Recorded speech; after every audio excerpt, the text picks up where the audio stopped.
Okay. Okay.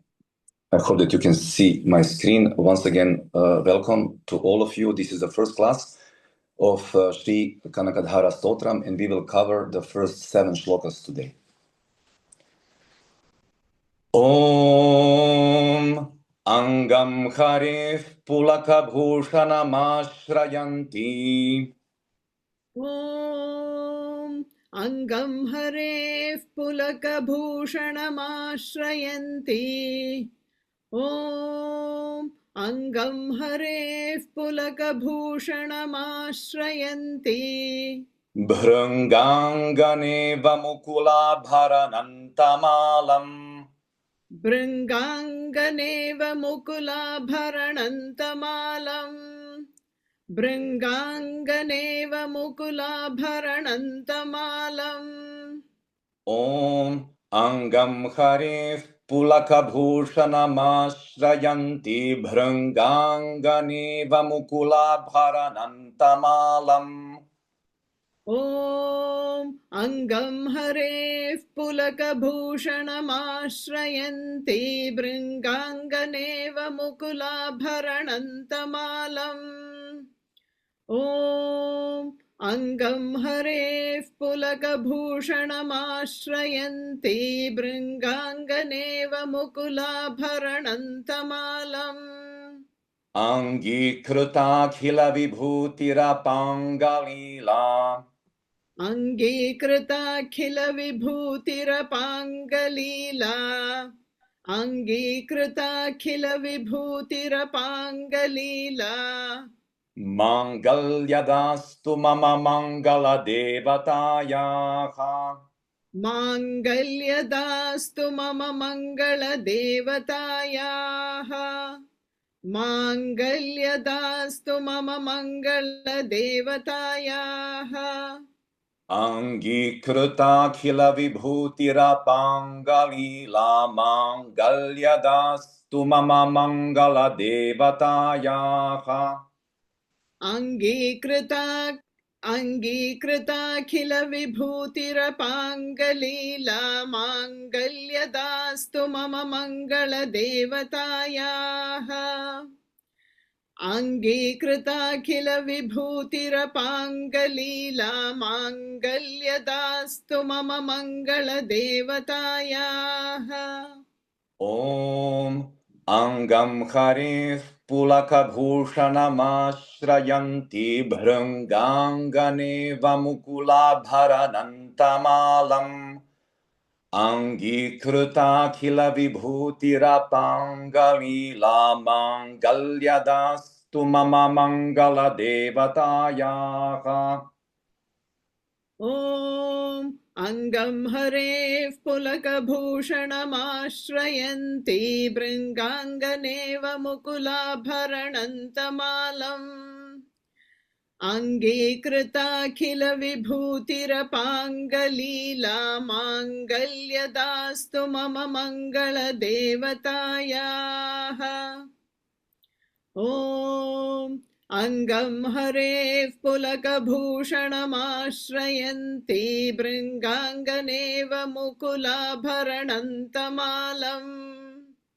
Angīkrita vibhūtirapāṅgalīlā Mangalyadastu mama mangala devatayaha. Mugdha muhur vidadhati vadane murare. Mugdha muhur vidadhati vadane murare. Mugdha muhur vidadhati vadane murare. Prematrapa pranihitani gata gatani. Prematrapa pranihitani gata gatani. Prematrapa pranihitani gata gatani. Mugdha muhur vidadhati vadane murare. Prematrapa pranihitani gata gatani. Mugdha muhur vidadhati vadane murare. Prematrapa pranihitani gata gatani. मुग्धा मुहुर्विदधति वदने मुरारेः प्रेमत्रपा प्रणिहितानि गतागतानि मालादृशोर्मधुकरीव महोत्पलेया मालादृशोर्मधुकरीव महोत्पलेया मालादृशोर्मधुकरीव महोत्पलेया सा मे श्रियं दिशतु सागरसम्भवायाः सा मे श्रियं दिशतु सागरसम्भवायाः सा मे श्रियं दिशतु सागरसम्भवायाः मालादृशोर्मधुकरीव महोत्पलेया सा मे श्रियं दिशतु सागरसम्भवायाः मालादृशोर्मधुकरीव महोत्पलेया सा मे श्रियं दिशतु सागरसम्भवायाः मालादृशोर्मधुकरीव महोत्पलेया सा मे श्रियं दिशतु सागरसम्भवायाः मुग्धा मुहुर्विदधति वदने मुरारेः प्रेमत्रपा प्रणिहितानि गतागतानि मालादृशोर्मधुकरीव महोत्पलेया सा मे श्रियं दिशतु सागरसम्भवायाः मुग्धा मुहुर्विदधति वदने मुरारेः प्रेमत्रपा प्रणिहितानि गतागतानि मालादृशोर्मधुकरीव महोत्पलेया सा मे श्रियं दिशतु सागरसम्भवायाः मुग्धा मुहुर्विदधति वदने मुरारेः प्रेमत्रपा प्रणिहितानि गतागतानि मालादृशोर्मधुकरीव महोत्पलेया सा मे श्रियं दिशतु सागरसम्भवायाः आमीलिताक्षमधिगम्य मुदा मुकुन्दम् आमीलिताक्षमधिगम्य मुदा मुकुन्दम् आमीलिताक्षमधिगम्य मुदा मुकुन्दम् आनन्दकन्दमनिमेषमनङ्गतन्त्रम् आनन्दकन्दमनिमेषमनङ्गतन्त्रम् आनन्दकन्दमनिमेषमनङ्गतन्त्रम्. We have introduced here a new phonetic rule. When we have M followed by any vowel, we need to pause. So it's not a yati this time, it's just a pause. So just listen how I will connect these two lines.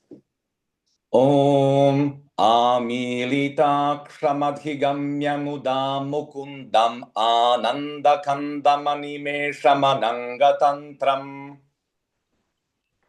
आमीलिताक्षमधिगम्य मुदा मुकुन्दम् आनन्दकन्दमनिमेषमनङ्गतन्त्रम् आमीलिताक्षमधिगम्य मुदा मुकुन्दम् आनन्दकन्दमनिमेषमनङ्गतन्त्रम् आकेकरस्थितकनीनिकपक्ष्मनेत्रम् आकेकरस्थितकनीनिकपक्ष्मनेत्रम् आकेकरस्थितकनीनिकपक्ष्मनेत्रम् भूत्यै भवेन्मम भुजङ्गशयाङ्गनायाः भूत्यै भवेन्मम भुजङ्गशयाङ्गनायाः भूत्यै भवेन्मम भुजङ्गशयाङ्गनायाः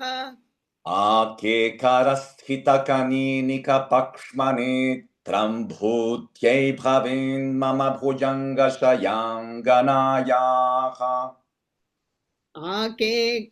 आकेकरस्थितकनीनिकपक्ष्मनेत्रम् भूत्यै भवेन्मम भुजङ्गशयाङ्गनायाः आकेकरस्थितकनीनिकपक्ष्मनेत्रं भूत्यै भवेन्मम भुजङ्गशयङ्गनायाः आमीलिताक्षमधिगम्य मुदा मुकुन्दम् आनन्दकन्दमनिमेषमनङ्गतन्त्रम् आकेकरस्थितकनीनिकपक्ष्मनेत्रं भूत्यै भवेन्मम भुजङ्गशयाङ्गनायाः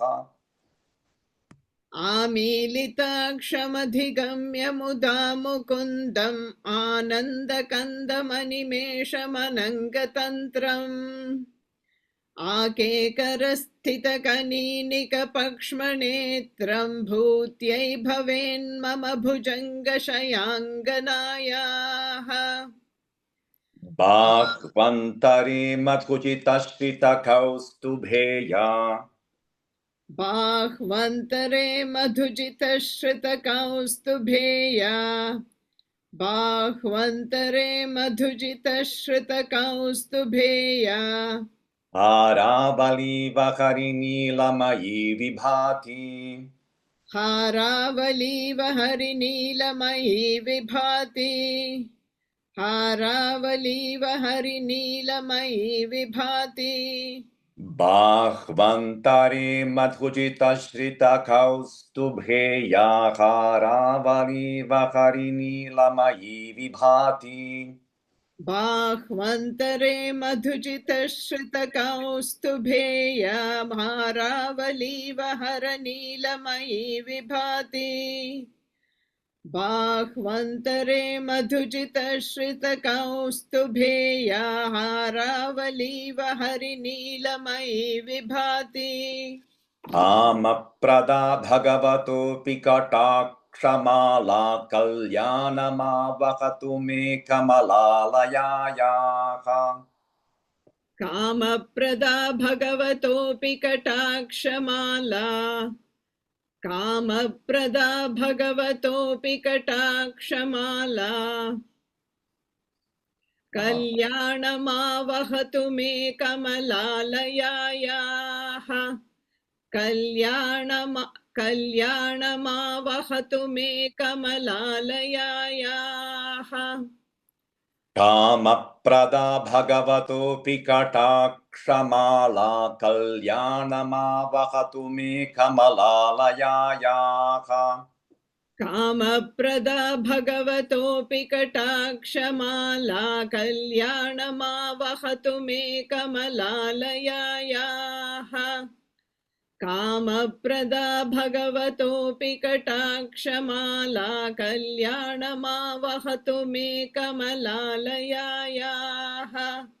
बाह्वन्तरे मधुजितश्रितकौस्तुभेया हारावलीवहरिनीलमयी विभाति कामप्रदा भगवतोऽपि कटाक्षमाला कल्याणमावहतु मे कमलालयायाः बाह्वन्तरे मधुजितश्रितकौस्तुभेया हारावलीव हरिनीलमयी विभाति कामप्रदा भगवतोऽपि कटाक्षमाला कल्याणमावहतु मे कमलालयायाः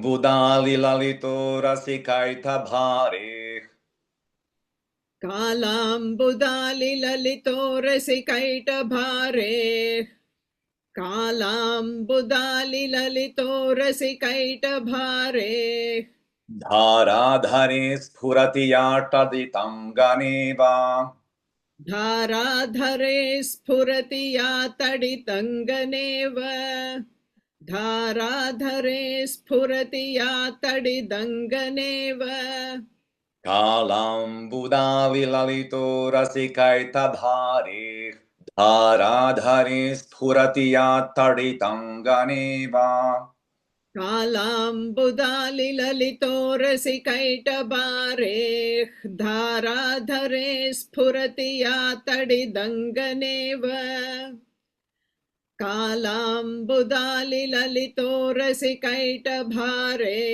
धाराधरे स्फुरति या तडिदङ्गनेव मातुः समस्तजगतां महनीयमूर्तिः मातुः समस्तजगतां महनीयमूर्तिस् मातुः समस्तजगतां महनीयमूर्तिः भद्राणि मे दिशतु भार्गवनन्दनायाः भद्राणि मे दिशतु भार्गवनन्दनायाः भद्राणि मे दिशतु भार्गवनन्दनायाः मातुः समस्तजगतां महनीयमूर्तिः भद्राणि मे दिशतु भार्गवनन्दनायाः मातुः समस्तजगतां महनीयमूर्तिः भद्राणि मे दिशतु भार्गवनन्दनायाः मातुः समस्तजगतां महनीयमूर्तिः भद्राणि मे दिशतु भार्गवनन्दनायाः कालाम्बुदालिललितो रसिकैटभारेः धाराधरे स्फुरति याटदितङ्गनेव मातुः समस्तजगतां महनीयमूर्तिः भद्राणि मे दिशतु भार्गवनन्दनायाः कालाम्बुदालिललितो रसिकैटभारेः धाराधरे स्फुरति या तडितङ्गनेव मातुः समस्तजगतां महनीयमूर्तिः भद्राणि मे दिशतु भार्गवनन्दनायाः Once again. कालाम्बुदालिललितो रसिकैटभारेः धाराधरे स्फुरति या तडिदङ्गनेव मातुः समस्तजगतां महनीयमूर्तिः भद्राणि मे दिशतु भार्गवनन्दनायाः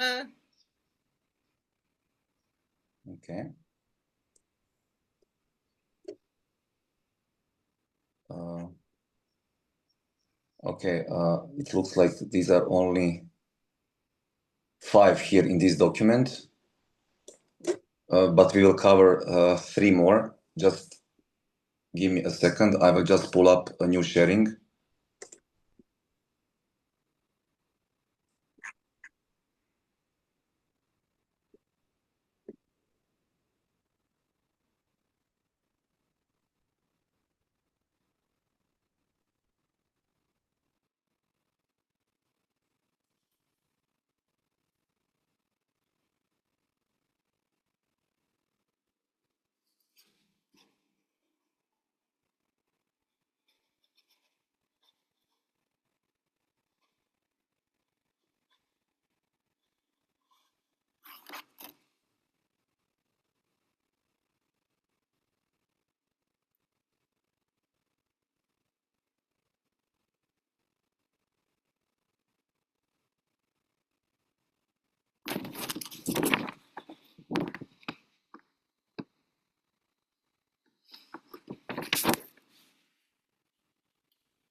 We can't hear you, Branimir.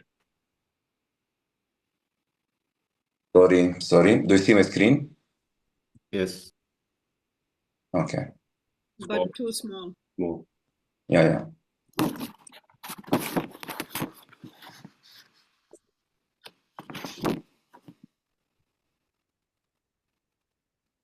Okay, so we'll cover 2 more shlokas. So please, stay with us. Om praptam padam prathamatah kalu yat prabhavan. प्राप्तं पदं प्रथमतः खलु यत्प्रभावान् प्राप्तं पदं प्रथमतः खलु यत्प्रभावान् Mangalya bhaji madhumadhini manmathena माङ्गल्यभाजि मधुमाथिनि मन्मथेन माङ्गल्यभाजि मधुमाथिनि मन्मथेन प्राप्तं पदं प्रथमतः खलु यत्प्रभावान् माङ्गल्यभाजि मधुमाथिनि मन्मथेन प्राप्तं पदं प्रथमतः खलु यत्प्रभावान् माङ्गल्यभाजि मधुमाथिनि मन्मथेन प्राप्तं पदं प्रथमतः खलु यत्प्रभावान् माङ्गल्यभाजि मधुमाथिनि मन्मथेन मय्या पतितदिह मन्थरमीक्षणार्धम् मय्यापतेत्तदिह मन्तरमीक्षणार्धम् मय्यापतेत्तदिह मन्तरमीक्षणार्धम्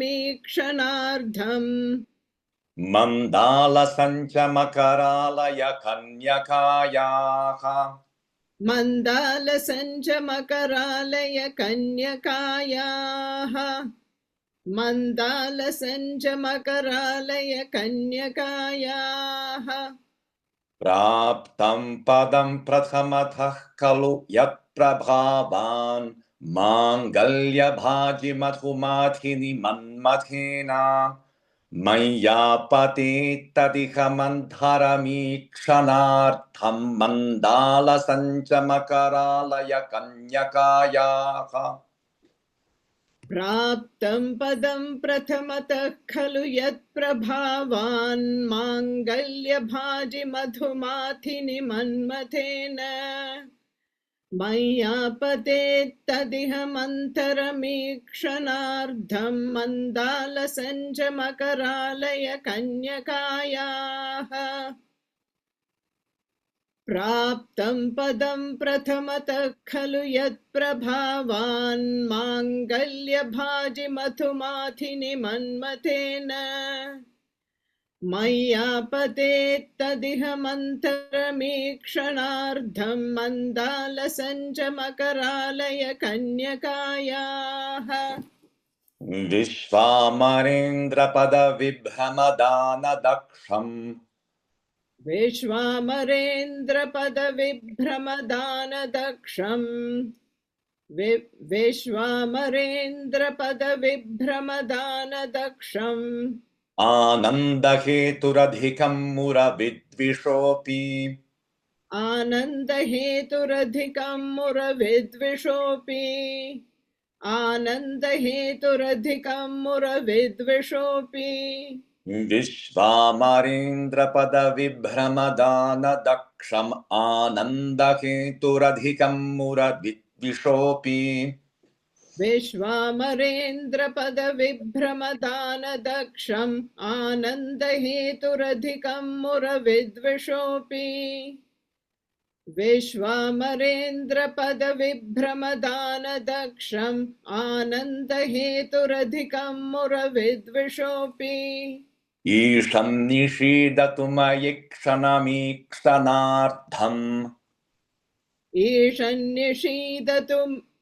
ईशन्निषीदतु मयि क्षणमीक्षणार्धम् ईशन्निषीदतु मयि क्षणमीक्षणार्धम् क्षणार्धम् अक्षणार्धम् sorry ईशन्निषीदतु मयि क्षणमीक्षणार्धम् Shanta, it's kshana, okay. not kshnana, kshana. ईशन्निषीदतु मयि क्षणमीक्षणार्धम् Okay. इन्दीवरोदरसहोदरमिन्दिरायाः इन्दीवरोदरसहोदरमिन्दिरायाः इन्दीवरोदरसहोदरमिन्दिरायाः ईशं निषीदतु मयि क्षणमीक्षणार्थम् इन्दीवरोदरसहोदरमिन्दिरायाः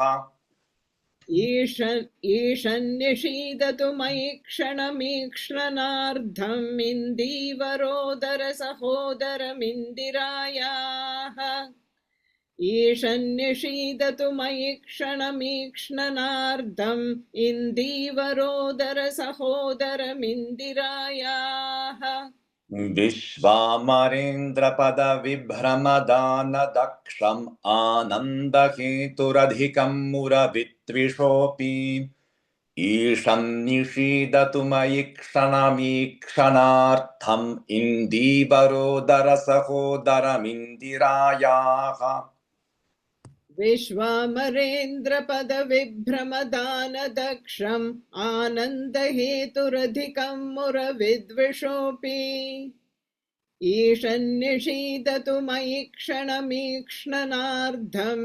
इन्दीवरोदरसहोदरमिन्दिरायाः विश्वामरेन्द्रपदविभ्रमदानदक्षम् आनन्दहेतुरधिकम् मुरविद्विषोऽपि ईशन्निषीदतु मयि क्षणमीक्षणार्धम् इन्दीवरोदरसहोदरमिन्दिरायाः.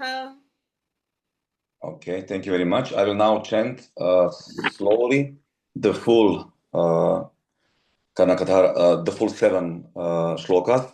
Thank you, Shanta, for your assistance. And then we will close this class, and I will also like to hear your comments afterwards. Om Angam Harif Pulakabhushanamashrayanti Bhranganganeva Mukulabharanantamalam Angikrutakila Vibhutirapangalila